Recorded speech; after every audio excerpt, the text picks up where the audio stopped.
Hello. The Bible is quite extraordinary.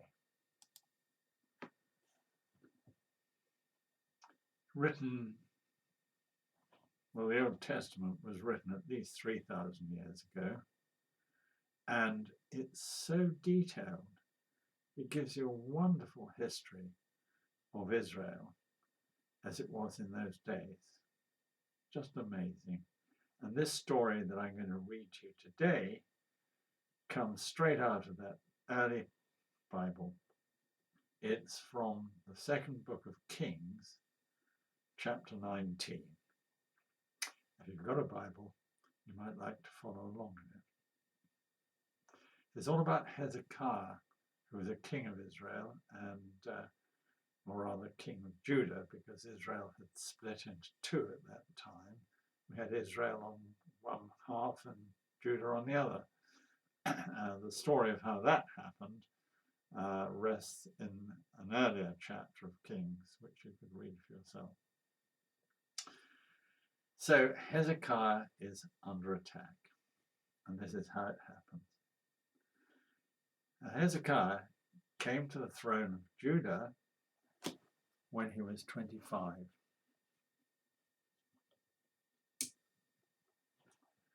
And that was in 715 BC. He did what was right in the eyes of the Lord. It's interesting the Bible tells you that, isn't it?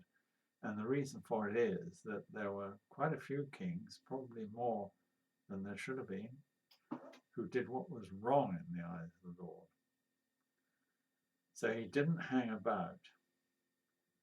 He was 25 years old, and of course in those days life expectancy wasn't brilliant, so he didn't hang about. And in the first month of the first year as king, he began the process of ridding the temple, that's the main place of worship in Israel, and he rid it of anything unclean, i.e., that means anything that related to the worship of other gods.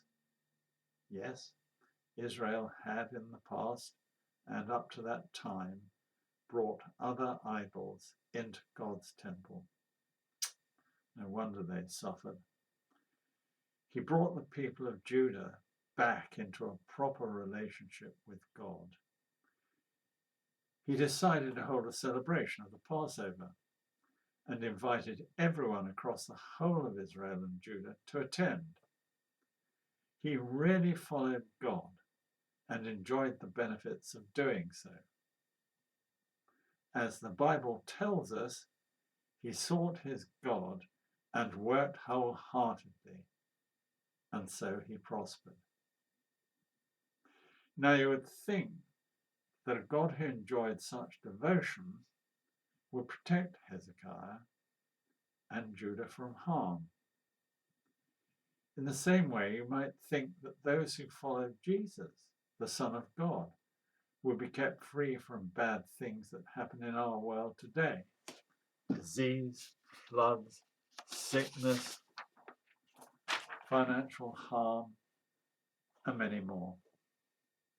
After all, during other reigns of Israel and Judah, we learn that the fear of Israel fell on the countries around them, and they were left to live in peace and prosperity. Unfortunately, that's not the way things always work. In Hezekiah's case, 500 miles away, a huge storm is brewing, and it's heading for Jerusalem, conquering everything in its path. Its leader is Sennacherib, ruler of Assyria, and he's coming with a huge army. He marches on Jerusalem. Hezekiah does everything he practically can to thwart Sennacherib, building additional defensive walls, stopping up all the springs and streams so he couldn't get any water, and so on. Well, of itself, that wouldn't have been enough to counter the storm. But what does the Bible say?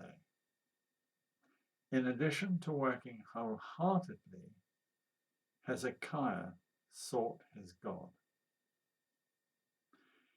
This is how Hezekiah addresses his people at this time of acute danger.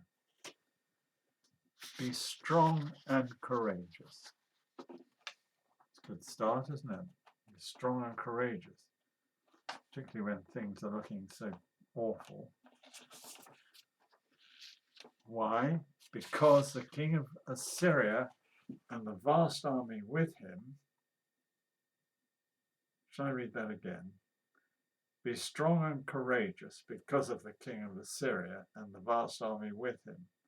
For there is a greater power with us than with him. With him is only the arm of flesh, but with us is the Lord our God to help us and fight our battles. Well done, Hezekiah. But was that just words? Did he really mean what he said? Was he just trying to encourage people in the face of overwhelming odds? Well, what happened? Hezekiah and the prophet Isaiah, very important man in those days, cried out in prayer.